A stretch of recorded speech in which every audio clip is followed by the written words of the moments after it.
perdons pas de temps. Nous sommes avec un auditeur parisien qui est gérant d'entreprise, s'appelle ZF. Bonjour.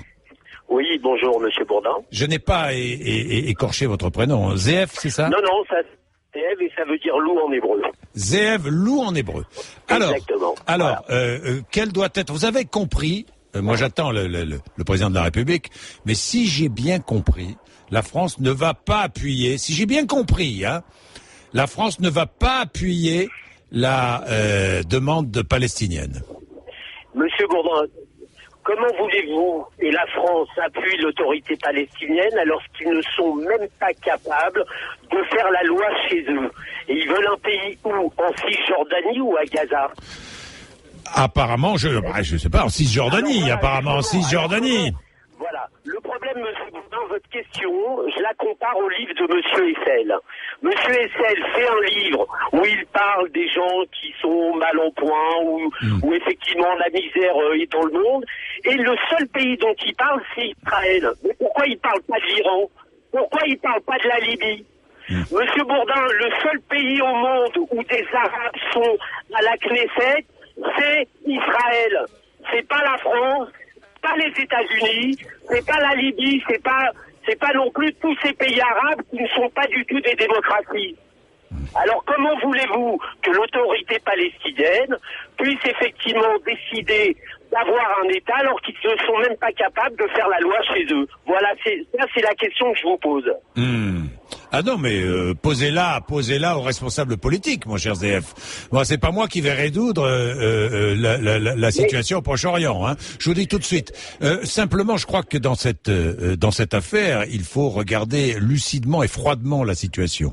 Le problème est simple, ZF. Vous êtes d'accord avec moi? Ça fait 60 ans maintenant. Il y a eu des guerres entre Israéliens et Palestiniens. Maintenant, il y a des négociations qui n'aboutissent pas. ZF, c'est vrai. Il faut trouver une solution. Est-ce que vous êtes favorable à la création? Est-ce que vous êtes favorable à la création d'un État palestinien à terme? Je suis favorable à la création d'un État palestinien. C'est la moindre des choses. Nous sommes d'accord pour une paix négociée avec les Palestiniens. Et on n'a pas le choix et c'est bien obligé. Mais pas dans n'importe quelle condition. Ils commencent déjà à arrêter leurs attentats, ils commencent déjà à s'entendre entre eux, et ensuite ils pourront faire une paix négociée. ZF, je voudrais juste vous rappeler une chose, monsieur Bourdin. Allez-y, ZF. En Israël, les Arabes ont les mêmes droits que les Israéliens. Il n'y a aucun pays arabe où les Juifs ont les mêmes droits que les Arabes de là où ils sont. Ni en Libye, ni en Syrie, ni en Égypte. Non, attendez, ZF, vous pouvez pas dire ça, parce qu'il y a des pays, par exemple au Maroc, où les Juifs ont les mêmes droits que les Arabes. Alors, renseignez-vous pour savoir comment vivent les Juifs qui sont au Maroc, qui sont en Tunisie, qui sont en Algérie. Et allez au Liban, allez en Iran, allez dans ces pays-là et ils vont vous dire comment ils vivent. Et si effectivement ils ne sont pas obligés de se cacher, justement parce qu'ils sont dans des pays musulmans et qu'ils sont juifs. Voilà. Alors réfléchissez bien à tout ça, parce que le vrai problème de tout ça, on est d'accord pour négocier, mais quand on pose des questions comme ça en France, c'est l'antisémitisme qui prend le pas sur le reste. On a commencé à parler de boycott des produits israéliens, et quand les gens sont venus boycotter les produits israéliens, ils disaient mort aux juifs, ils disaient pas de boycotter les produits israéliens. Quand on parle du boycott des produits américains, on dit pas mort aux Américains. On dit simplement on n'achète pas américain parce qu'ils utilisent des OGM. Mais dès qu'on parle d'Israël, ça devient à mort les Juifs. Alors il faut faire attention à ce qu'on dit. Et monsieur Essel n'aurait jamais dû écrire ce qu'il a écrit. Parce que ce n'est pas très intelligent. Et grâce à monsieur Essel, il y a eu une poussée de l'antisémitisme en France. Monsieur Essel encore une fois, je ne dis pas que tous les Arabes sont antisémites. Oui. Mais le peu qu'ils le sont, eh ben ils se font voir. Et on a eu un exemple à l'aéroport de Roissy où effectivement on a attaqué la compagnie El Al, des gens qui se rendaient en Israël. Alors voilà. Tout ça, c'est complètement anormal. ZF, en quoi la reconnaissance d'un État palestinien fait-il tant de polémiques? Pourquoi? À qui profite le statu quo? Moi, c'est la question que je voudrais poser aussi. À qui profite le statu quo? Je peux vous dire qu'il ne profite pas à Israël du tout. Est-ce qu'il profite au Hamas? Est-ce que le statu quo profite aux extrémistes palestiniens, Bien sûr qu'il profite aux extrémistes. On en a eu la preuve avec Sadat quand il a fait la paix. Ils l'ont assassiné. On a les mêmes extrémistes chez nous.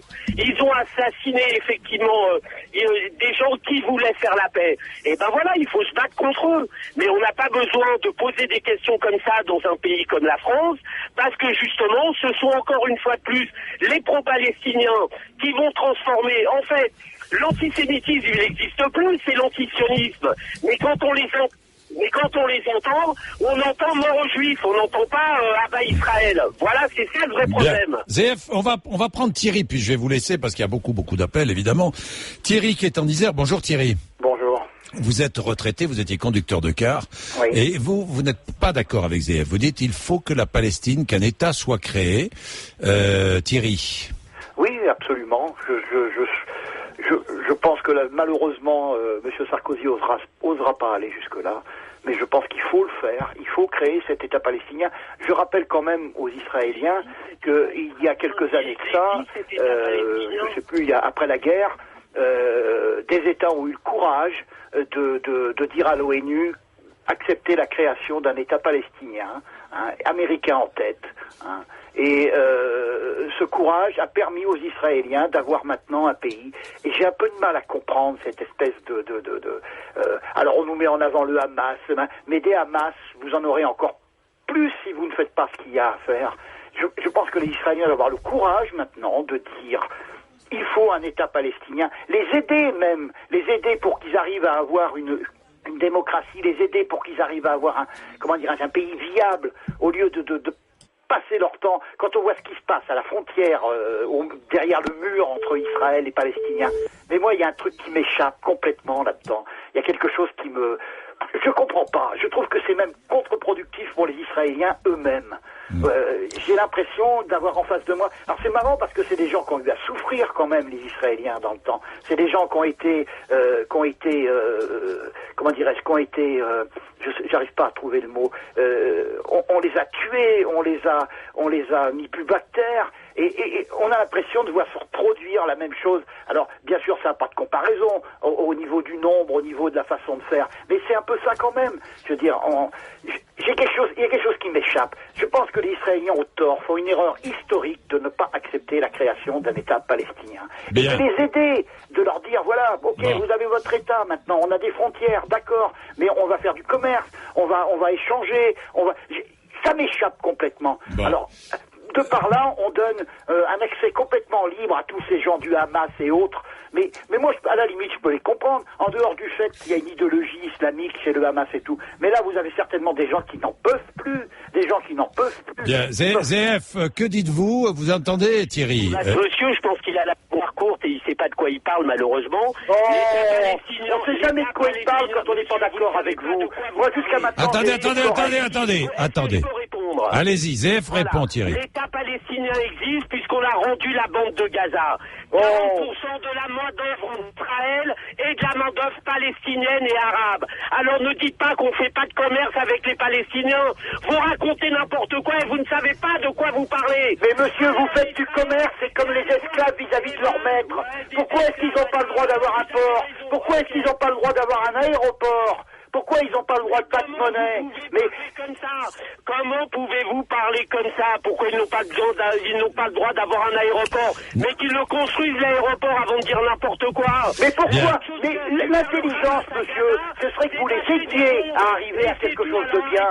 Mais vous faites tout le contraire. Bon, attendez, j'interviens à nouveau. Bien, ZF. Voilà, le problème, c'est qu'on a toujours affaire à des gens qui ne savent pas de quoi ils parlent. Ils disent, vous avez raison, monsieur, vous avez Bien, merci ZF.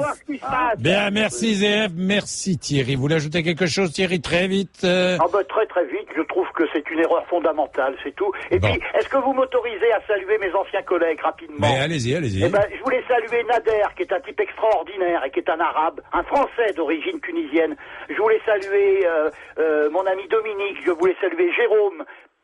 Je voulais saluer Jacques et Didier. Voilà. Et puis tous les autres. Et puis je leur souhaite bon courage. Bien, merci Thierry. Alors